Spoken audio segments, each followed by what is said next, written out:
What's going on, guys? Welcome to this episode of Midcurve. Don't know what episode it is, doesn't really matter, but we're here with Matias. Um, kind of a legend. Like we only bring legends on this podcast, so you're, you're the next legend up on the list. Um, but can you give us? Let's start with the basic thing. Give us the boilerplate intro. For sure. Thanks for having me on. Big fan of the podcast and big fan of Gito. So good stuff with everything you guys are doing. Yeah, the quick intro on myself. Got into crypto in 2017. Prior to that, I was working in Miami in music and nightlife, like throwing events and parties at different places. Found out about Bitcoin, like completely changed my focus on what I thought was important. Um, and really started off initially on Telegram, just creating different Telegram channels where I would share news and break down stories. My background has always been in marketing, so I was trying to do like a content marketing play on Telegram. That led to me getting my first job at Unstoppable Domains. I was the first hire there, helped them grow a bunch. Then did like an interesting reverse pivot where I went from crypto to TradFi, and I was VP of marketing at Roundhill Investments. They launched ETFs on the New York Stock Exchange, targeting retail investors, so things like metaverse, cannabis, sports betting, so on and so forth. And then there I met my co-founder and decided to start AssetDash. But I've been basically entirely focused on the crypto space since 2017. Personally investing, trying different applications, and really love it. Think it's a great place, a lot of innovation, and perfect place to be building products. Yep. Right on. So I have a question before we jump into the meat of this episode. Seg wanted me to ask you about your days as a promoter at Space. For sure. 100%. Shout out Seg, by the way. Those days were really fun. I was there when the new ownership group initially purchased the club. So it was a big change. Around that time, Miami nightlife was a fraction of what it is today. In Wynwood in particular, there was literally two clubs, Bardo and Electric Pickle. And then the ownership group from Bardo and 3 Points, along with the Link Member Rebel guys, they bought Space, and honestly, they've done an incredible job. They completely turned around that club, and I think they've also played a huge role in the overall development of downtown Miami. And I think they run Miami now end to end with a number of different venues.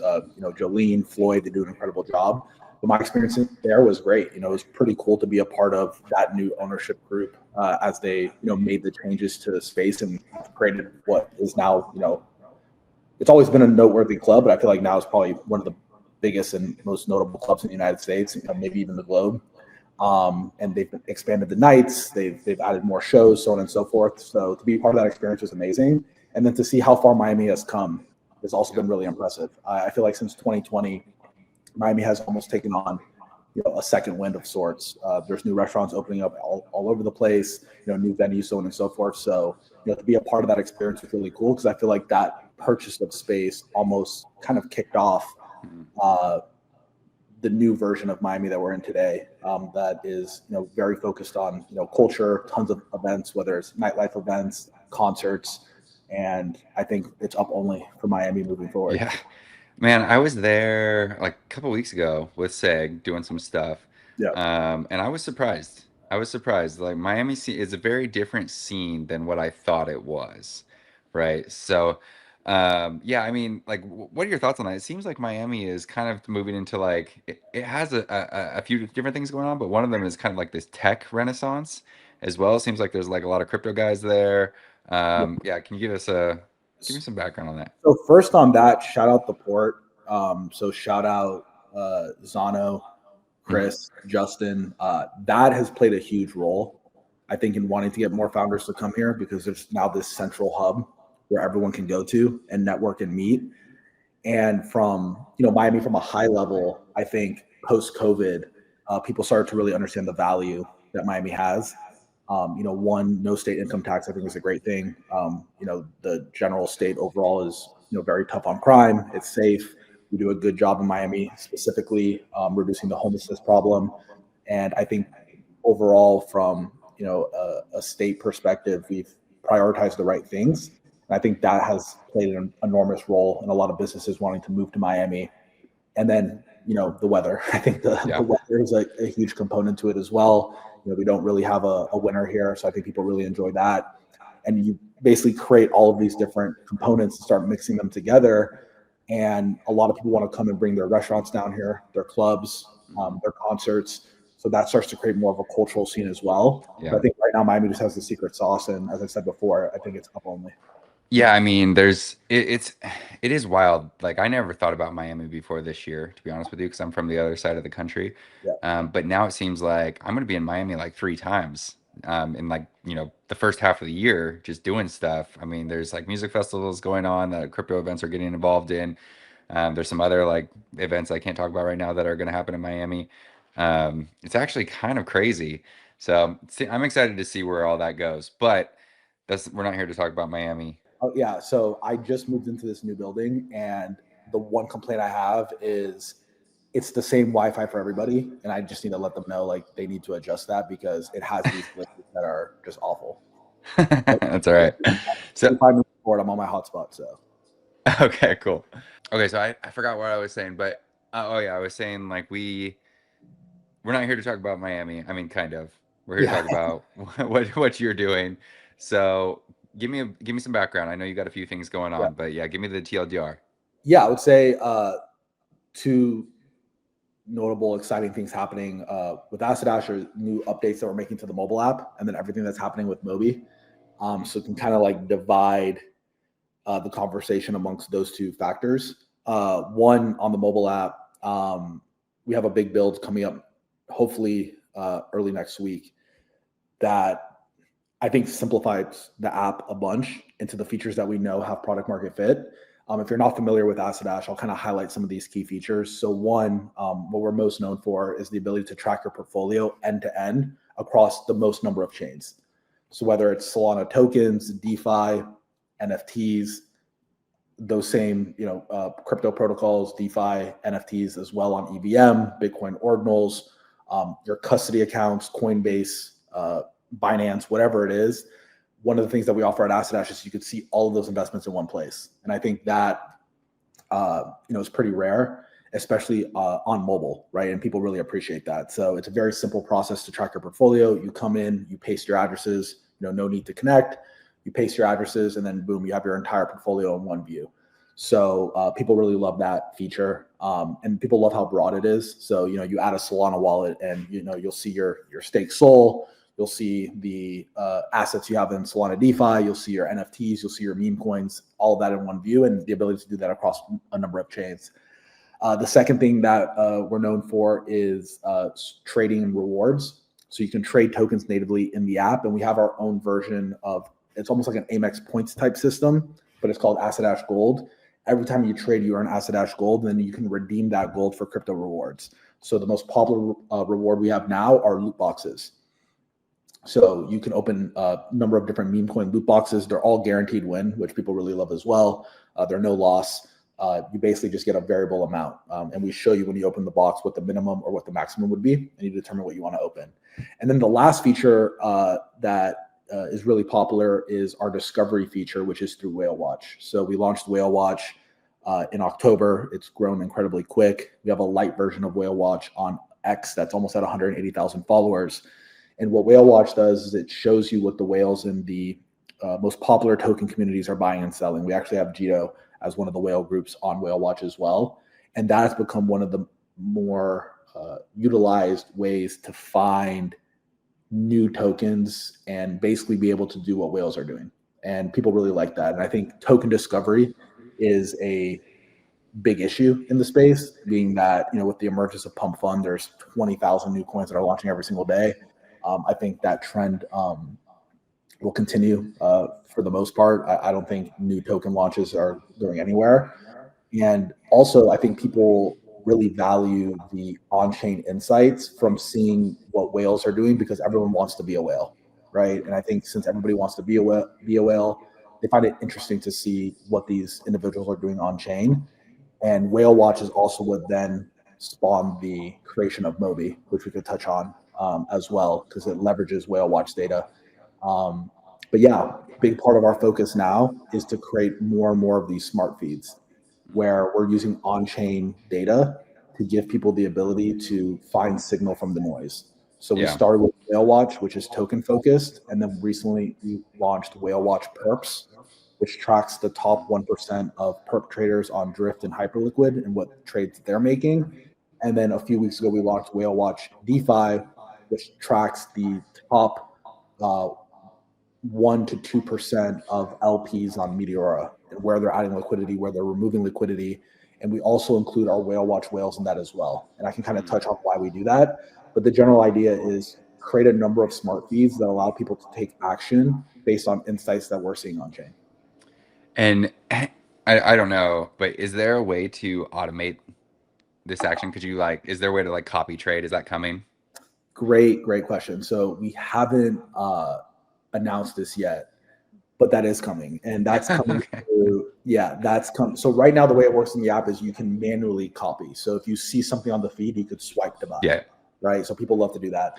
Oh, Well, sorry. Sorry. Can you say that again? If you just see it on the feed, you can just swipe and it will. to buy it in the app, yeah. So you can just fund your AssetDash account with Sol, and if you see it on the feed, you can swipe to buy. The vast majority of our token trades on AssetDash are through that swipe process. So Nice. you see, a Fartcoin whale just bought this, swipe, now you own that asset as well. The copy trading part is going to be really interesting. So we launched Moby, and I think I can kind of give some background on Moby. So Whale Watch blew up, super successful, and we realized like the next evolution of Whale Watch was basically to build an AI agent that can look at Whale Watch data and provide higher level insights. And that's what Moby is. So we launched Moby. Okay. Moby has a token, an agent coin associated with it, and the initial use case of Moby was, okay, look at all the Whale Watch data, like all this live data that's coming in, and start curating insights based on that data. But now working on more features that are getting that component stronger and stronger. So Moby started off with just Whale Watch data. Now Moby can talk about market news. Moby can alert when some unusual activity takes place on chain, like a large transfer to an exchange, right? Or a large withdrawal from an exchange, for example, or if X amount of tether is freshly created. So we're constantly adding new data sets to Moby to make it smarter. The next evolution of that is allowing Moby to stitch all these data sets together to form really profound insights, whether it's from the Whale Watch perp data, the DeFi data, the meme coin data, whatever it is, stitch it together to provide profound insights. And on top of that, we released this Moby framework white paper last week. And one of the components in that white paper is we're rolling out Moby for enterprises. And the way that's going to work is basically giving any developer the ability to build tools on top of Moby. And one of the main reasons we decided to do that is we were getting a lot of inbound from a number of different developers, trading applications. And one particular use case that people kept bringing up is I want to be able to use Moby data to create a Telegram bot that will copy trade it. And now we're in the process of starting to finalize some of those initial partnerships.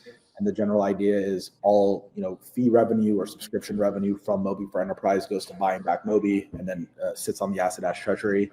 But we're really excited about that because I do think the future of investment decisions is going to be based on on-chain intelligence, right? Everything's moving on-chain. And now I think the next step is, okay, how do you take all of this data that's basically being streamed in real time on chain and start trying to find signal that users can act on? And that's what we're really trying to do with Moby. Yep. That's funny. So you're answering my questions before I can even get to them. But that was one of my questions was what are, because we have a lot of people in our community who are maybe good builders in Asia, but they don't know what to build. And so we've hosted a couple workshops talking about how to build on Jito, et cetera. But what are some other, do you have any other ideas on what people could build on top of Moby? You just mentioned the Telegram bot, but anything else? Yeah, so I think one of the initial use cases is going to be enhancing discovery for your users inside of your app. And you can do that in a number of different ways. So a simple example is copy trading. Another example is push notifications, right? So, if you have a trading app, you can alert and user 123 holds these 10 tokens.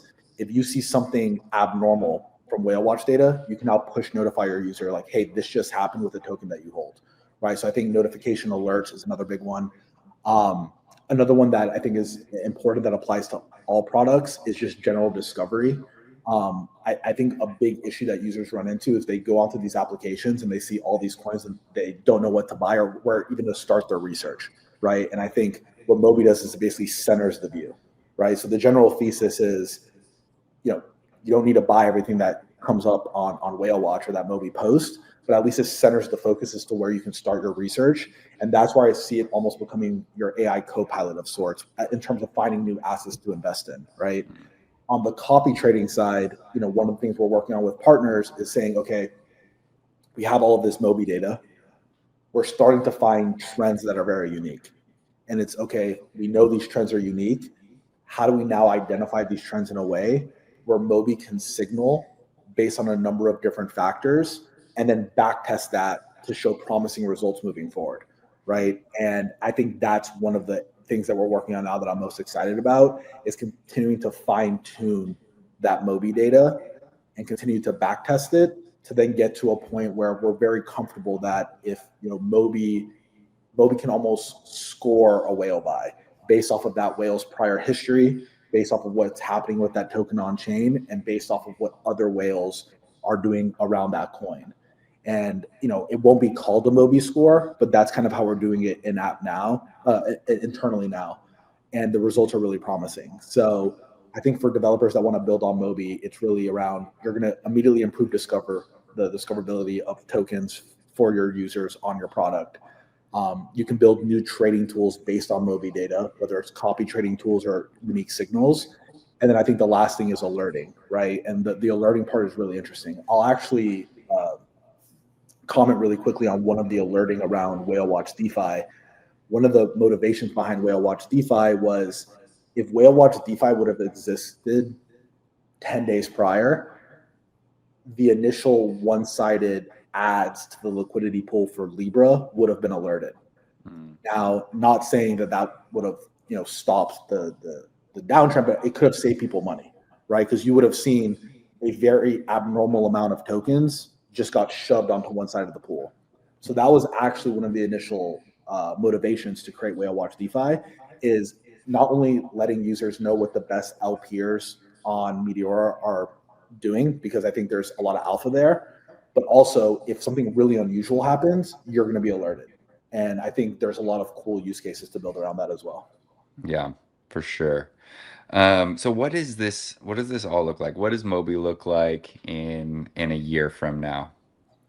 In a year from now, I would want to see Moby as the number one most used tool to find signal from everything that's happening on chain, whether it's signal for DeFi, for token trading, whatever it is. I want to see Moby be the most utilized agent in the crypto space Mhm. and serving as a co-pilot for investors. Whether you're using it for discovery, for market research, Moby is your personal assistant for your investing life. And then the next step above that is the way we're designing Moby is where it could be easily integrated into other applications. So I think the second step of it is I would love to see Moby integrated into a number of applications, whether it's products custom built based off of Moby data, or if it's Moby just being integrated into your favorite wallet or trading application as another form of discovery. Yep. Okay. I mean that's actually pretty cool.